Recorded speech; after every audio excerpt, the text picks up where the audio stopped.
ये आकाशवाणी पटना है। अब आप अभिषेक दास से प्रादेशिक समाचार सुनिए।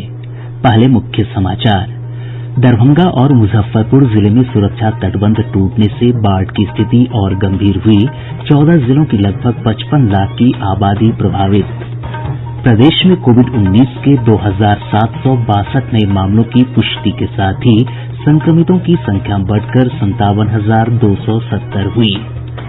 केंद्रीय गृह मंत्री अमित शाह हुए कोरोना पॉजिटिव। महानायक अमिताभ बच्चन की कोविड-19 जांच रिपोर्ट नेगेटिव आने के बाद दी गई अस्पताल से छुट्टी। और कोरोना संक्रमण के खतरे को देखते हुए बिहार विधानमंडल का मॉनसून सत्र कल पटना के ज्ञान भवन में आयोजित होगा। अब समाचार विस्तार से। प्रदेश में बाढ़ की स्थिति और गंभीर हो गई है। लगातार सुरक्षा तटबंधों के टूटने से नये इलाकों में बाढ़ का पानी फैल रहा है। मुजफ्फरपुर से हमारे संवाददाता ने बताया कि मुरौल और सकरा के बीच बूढ़ी गंडक नदी पर बने तिरहुत नहर का तटबंध टूट गया है, जिससे कई नये इलाकों में बाढ़ का पानी प्रवेश कर रहा है।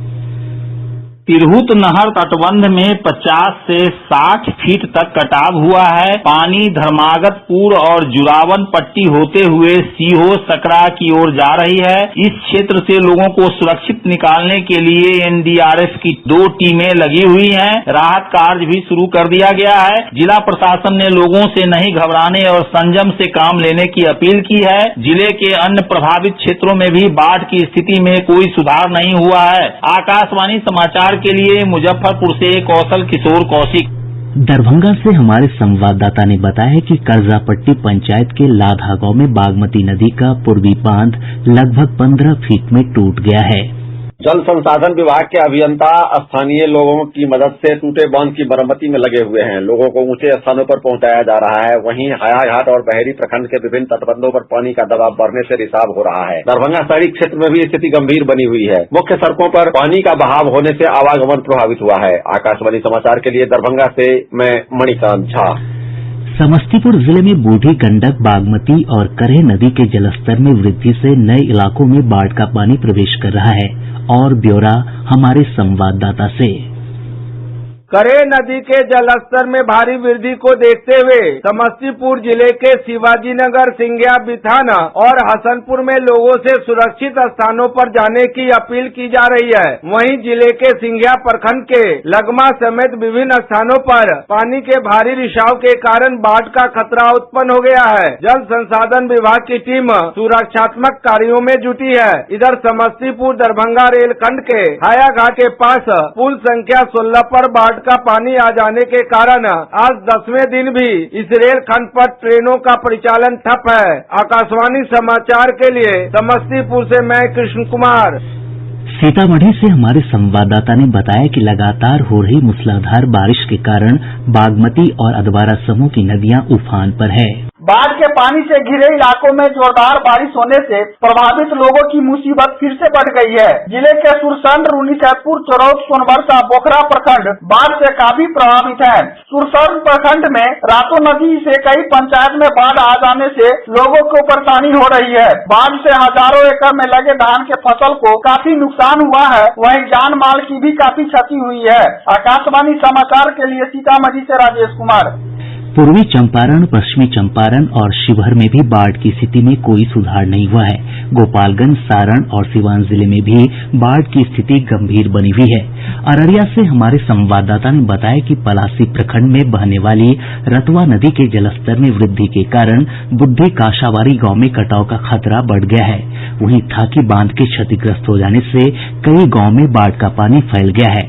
सुपौल में कोसी और सहायक नदियों में उफान से 5 प्रखंडों की लगभग 82,000 की आबादी प्रभावित हुई है। वहीं खगड़िया जिले में कोसी, बागमती, करेह और गंगा नदी के उफान से 36 पंचायत प्रभावित हुए हैं। मधुबनी के 3, शिवहर के 4 और किशनगंज के 5 पंचायत भी बाढ़ की चपेट में हैं। इस बीच बाढ़ प्रभावित क्षेत्रों में एनडीआरएफ और एसडीआरएफ की 31 टीमें राहत और बचाव कार्य में जुटी हुई हैं। 19 राहत शिविरों का संचालन किया जा रहा है, जहां लगभग 30,000 लोग रह रहे हैं। वहीं 1,385 सामुदायिक रसोई घर भी संचालित किए जा रहे हैं, जहां लगभग 10 लाख लोगों को तैयार भोजन उपलब्ध कराया जा रहा है। आपदा प्रबंधन विभाग के अनुसार 14 जिलों के 113 प्रखंडों की 1059 पंचायतों में लगभग 55 लाख की आबादी बाढ़ से प्रभावित है। इधर आपदा प्रबंधन विभाग के अपर सचिव रामचंद्र डू ने बताया कि 2 लाख बाढ़ प्रभावित परिवारों के बीच 6-6 हजार रूपये की सहायता राशि उपलब्ध करा दी गयी है। प्रदेश की अधिकांश नदियां खतरे के निशान से ऊपर है। गंडक नदी गोपालगंज के डुमरिया घाट में लाल निशान से 1 मीटर 22 सेंटीमीटर ऊपर है। वहीं बूढ़ी गंडक नदी का जलस्तर पश्चिम चंपारण जिले के ललबगिया घाट, मुजफ्फरपुर के अहिरवलिया, सिकंदरपुर तथा समस्तीपुर और खगड़िया में लाल निशान से ऊपर बना हुआ है। बागमती नदी सीतामढ़ी के ढेंग ब्रिज में लाल निशान से 16 सेंटीमीटर ऊपर चली गई है। वहीं रून्नीसैदपुर में यह लगभग 2 मीटर ऊपर है। बेनीबाद और हायाघाट में भी नदी का जलस्तर खतरे के निशान से ऊपर बना हुआ है।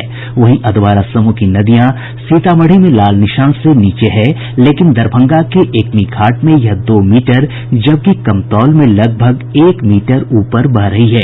इसी तरह कमला बलान मधुबनी के जयनगर और झंझारपुर में तथा कोसी नदी खगड़िया के बलतारा, कटिहार के कुर्सेला और किशनगंज के तैयबपुर में लाल निशान को पार कर गई है। महानंदा नदी किशनगंज के तैयबपुर में, पूर्णिया के ढेंगरा घाट में और कटिहार के झावा में लाल निशान से ऊपर बह रही है। परमान नदी का जलस्तर अररिया में लाल निशान से आधा मीटर ऊपर है। मौसम विभाग ने अगले 24 घंटों के दौरान प्रदेश के उत्तरी और दक्षिणी भाग में कुछ स्थानों पर भारी बारिश की चेतावनी जारी की है। मौसम वैज्ञानिक रविन्द्र कुमार ने बताया कि इस अवधि में वज्रपात की भी आशंका है। आज मानसून की अक्षीय रेखा बिहार के डेहरी तथा झारखंड के जमशेदपुर होते हुए बंगाल की खाड़ी तक जा रही है, जिसके प्रभाव से अगले 24 घंटों में राज्य के कुछ स्थानों पर मेघ गर्जन के साथ बारिश की संभावना है। राज्य के उत्तरी भाग के 1 या 2 स्थानों पर भारी बारिश का भी पूर्वानुमान है। राज्य के दक्षिण भाग के कुछ स्थानों पर मेघ गर्जन के साथ भारी बारिश एवं वज्रपात की भी संभावना है। पिछले 24 घंटों के दौरान सीतामढ़ी के सोनबरसा में सबसे अधिक 12 सेंटीमीटर बारिश रिकॉर्ड की गयी। प्रादेशिक समाचार आप आकाशवाणी पटना से सुन रहे हैं। देश भर में पिछले 24 घंटों में रिकॉर्ड 51,255 कोविड-19 संक्रमितों को उपचार के बाद छुट्टी दी गयी। इसके साथ ही इस वैश्विक महामारी से स्वस्थ होने वालों की संख्या बढ़कर 11,45,629 हो गयी है। स्वस्थ होने की दर 65.43% है। एक दिन में 54,735 नये मामले सामने आए हैं। संक्रमितों की संख्या बढ़कर 17,50,723 हो गई है। वहीं एक दिन में 853 लोगों की मौत के साथ मरने वालों का आंकड़ा बढ़कर 37,364 हो गया है। केंद्रीय गृह मंत्री अमित शाह की कोरोना जांच रिपोर्ट पॉजिटिव आई है। उन्होंने ट्वीट कर बताया है कि उनका स्वास्थ्य ठीक है, लेकिन वे डॉक्टरों के परामर्श पर अस्पताल में भर्ती हो रहे हैं। श्री शाह ने बताया कि कोविड-19 के लक्षण पाए जाने के बाद उन्होंने जांच कराई थी। गृह मंत्री ने अपने संपर्क में आने वाले लोगों से अनुरोध किया है कि वे स्वयं को आइसोलेट कर अपनी जांच कराएं। इधर महानायक अमिताभ बच्चन की कोरोना रिपोर्ट नेगेटिव आने के बाद उन्हें अस्पताल से छुट्टी दे दी गई है। अभी वे 14 दिनों के होम आइसोलेशन में रहेंगे। प्रदेश में 2,762 नये मामलों की पुष्टि के साथ ही कोरोना संक्रमितों की संख्या बढ़कर 57,270 हो गई है। स्वास्थ्य विभाग के बुलेटिन के अनुसार पिछले 24 घंटे में 1,164 लोगों को उपचार के बाद छुट्टी दी गई। स्वस्थ होने वालों की संख्या बढ़कर 36,637 हो गई है। स्वस्थ होने की दर 64% है। वहीं पिछले 24 घंटों में 10 लोगों की मौत के साथ मृतकों की संख्या बढ़कर 322 हो गई है। अभी 20,310 मरीजों का राज्य के विभिन्न अस्पतालों में इलाज चल रहा है। प्रदेश में प्रतिदिन कोविड-19 के 50,000 नमूनों की जांच का लक्ष्य रखा गया है। स्वास्थ्य विभाग के प्रधान सचिव प्रत्यय अमृत ने बताया कि पिछले 24 घंटों में 35,619 नमूनों की जांच की गई।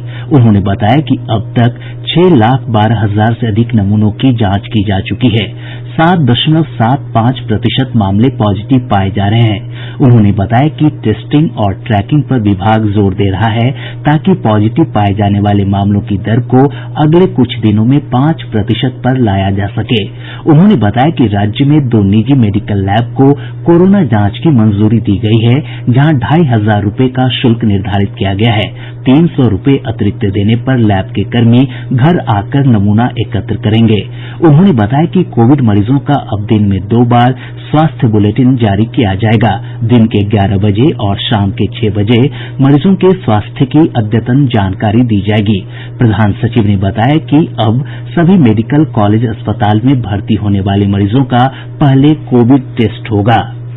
राज्य सरकार ने चिकित्सकों और स्वास्थ्य कर्मियों को 1 महीने के वेतन के समतुल्य प्रोत्साहन राशि के लिए 252 करोड़ रुपए से अधिक की राशि को मंजूरी दी है। स्वास्थ्य विभाग के प्रधान सचिव प्रत्यय अमृत ने ये जानकारी दी।